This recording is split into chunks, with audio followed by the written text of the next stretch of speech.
সম্মানিত ভাই ও বোনেরা, সেই কঠিন বিচারের দিন যেদিন আল্লাহ তাআলার আরশের ছায়া ছাড়া আর কোনো ছায়াই থাকবে না, সেই উত্তপ্ত ময়দান হাসরের ময়দানে কোন শ্রেণীর লোকেরা পুলসিরাত পার হতে পারবে না? রাসূলুল্লাহ সাল্লাল্লাহু আলাইহি সাল্লাম বলেছেন, জাহান্নামের উপর যে সেতু থাকবে তা চুলের চেয়েও বেশি চিকন এবং তরবারির চেয়েও বেশি ধারালো হবে। যেই প্রথম দল এটা পার করবে তারা বিদ্যুতের গতিতে এই সেতু পার হয়ে যাবে। সেই প্রথম দলে থাকবে আল্লাহ তাআলার উত্তম বান্দারা। দ্বিতীয় দল ওই সেতু বাতাসের গতিতে পার হয়ে যাবে এবং তৃতীয় দল দ্রুততম ঘোড়ার গতিতে সেতু পার করবে। চতুর্থ দল দ্রুততম গরুর গতিতে সেই সেতু পার করবে। এখানে ঘোড়া অথবা গরু এসব উদাহরণ কেন ব্যবহার করা হয়েছে? কারণ পূর্ববর্তী সময়ে এগুলো বাহিত যানে চলাচল করা হতো। আমরা আজকের পৃথিবীর সাথে মিলিয়ে যদি উদাহরণ দিতে চাই, তাহলে আমরা এখন যে সকল যানবাহন ব্যবহার করি সেগুলোর তুলনা হবে, যেমন গাড়ি, মোটরসাইকেল ইত্যাদি। এরপর যখন মুমিন ও বিশ্বাসী ব্যক্তিরা জাহান্নামের উপর সেতু পার হবে, তখন ফেরেশতারা আল্লাহ তাআলাকে বলবেন, হে আল্লাহ তাআলা, এদের রক্ষা করুন, এদেরকে রক্ষা করুন। রাসূলুল্লাহ সাল্লাল্লাহু আলাইহি সাল্লাম বলেছেন যে মুসলমানের 3টি সন্তান পৃথিবীতে জন্ম নিয়েছিল এবং সেই 3টি সন্তানই মৃত্যুবরণ করেছে, জাহান্নামের আগুন সে সকল মুসলমানদেরকে স্পর্শ করতে পারবে না। কিন্তু এখানে একটি শপথ পূরণ করতে হবে, তা হলো আল্লাহ তাআলার একত্ববাদে বিশ্বাস করা এবং তার নির্দেশ মতো জীবিকা নির্বাহ করা। এটা আল্লাহ তাআলার তরফ থেকে তার বান্দার প্রতি দয়া, যা আল্লাহ রাব্বুল আলামিন সেদিন তার বান্দাকে দেখাবেন। এই পৃথিবীতে সন্তান হারিয়ে যে মুসলমান যে কষ্টটা পেয়েছেন, তার প্রতিদান স্বরূপ আল্লাহ তাআলা তাকে এই দয়া দেখাবেন, কারণ সে দুনিয়ায় কষ্ট পেয়েও ধৈর্য ধারণ করেছে এবং আল্লাহ তাআলা ধৈর্যশীলদের পুরস্কৃত করেন। যাদেরকে আল্লাহ তাআলার দয়া স্পর্শ করবে তারাই এই সেতু পার করতে পারবে। তবে সবার আগে রাসূলুল্লাহ সাল্লাল্লাহু আলাইহি সাল্লাম এই সেতু পার করবেন। নবী করিম সাল্লাল্লাহু আলাইহি সাল্লাম বলেছেন, মহান আল্লাহ তাআলা আমাকে সম্মানিত করেছেন, আমি সকল নবী রাসূলের আগে পুলসিরাত পার হয়ে জান্নাতে যাব। এটা আল্লাহ তাআলার পক্ষ থেকে আমার জন্য অনুগ্রহ, এজন্য আমি মোটেও গর্বিত নই। সকল মানুষকেই এই সেতু পার করার চেষ্টা করতে হবে। আমরা আল্লাহর কাছে জাহান্নামের সেই আগুনের ভেতর পড়ে যাওয়া থেকে রক্ষা চাই। যে সকল মুসলমানদের কাছে উজ্জ্বল আলো থাকবে তারা এই সেতু খুবই তাড়াতাড়ি পার হয়ে যাবে।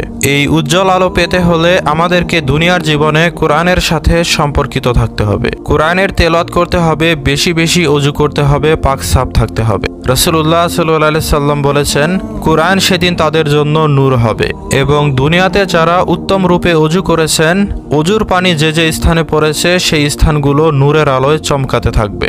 যে সকল মুসলমানের কাছে অল্প আলো থাকবে তারা খুবই কষ্ট করে সেই সেতু পার হবে, কারণ এই আলো মাঝে মাঝে জ্বলবে, আবার মাঝে মাঝে চারদিক অন্ধকার করে নিভে যাবে।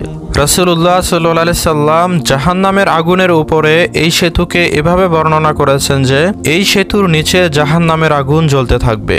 এই আগুনের থাবা থাকবে, যেই থাবা সেতু পারাপারকারীদের ধরে আগুনের দিকে টেনে নিতে চাইবে।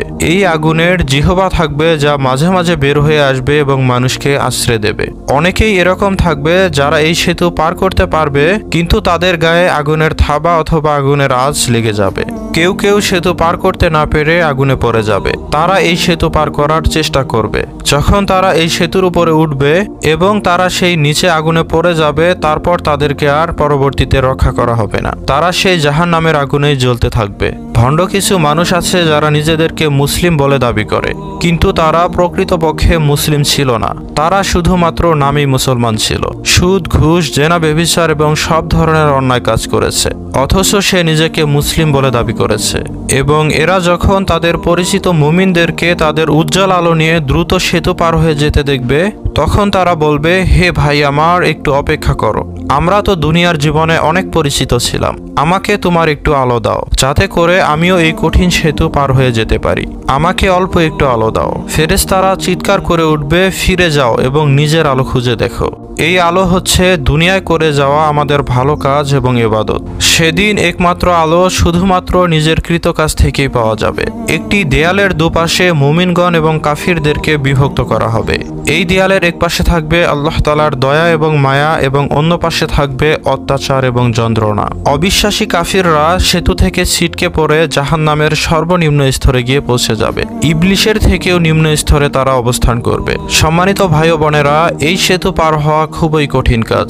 একমাত্র আপনাদেরকে আলোই আপনাদের সেই সেতু পার করতে সাহায্য করবে। আল্লাহ তাআলা বলেন, এরপর আমরা তাদেরকে রক্ষা করব যাদের তাকওয়া রয়েছে। তাকওয়া কি? তাকওয়া হলো কোরআনে ব্যবহৃত একটি শব্দ, যা সে সকল মানুষদেরকে বোঝায় যারা খারাপ কোনো কাজ করতে গিয়ে আল্লাহ তাআলাকে স্মরণ করে, আল্লাহর শাস্তির কথা স্মরণ করে। তারা আল্লাহ তাআলাকে এতটাই ভালোবাসে যে তারা আল্লাহর সাথে এই মহাব্বত হারাতে চায় না। তখন তারা কি করে? তারা এ ধরনের কাজ থেকে নিজেদেরকে বিরত রাখে। প্রশ্ন উঠতেই পারে, এই কাজ কেন হারাম? এর পিছনে কি যুক্তি রয়েছে?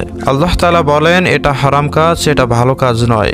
তোমরা এই কাজ করো না যারা ভুল কাজ করে এবং পরবর্তীতে গিয়ে অনুতপ্ত হয়ে আল্লাহ তাআলার কাছে ক্ষমা চায়, অর্থাৎ তওবা করে। যারা তওবা করে তাদেরও তাকওয়া রয়েছে, আর যাদের তাকওয়া রয়েছে তাদেরকেও রক্ষা করা হবে জাহান্নামের উপর সেতু পার হওয়ার সময়। এরা অনেকে আগুনে পোড়াও যাবে, কিন্তু ফেরেশতারা তাদেরকে রক্ষা করবেন।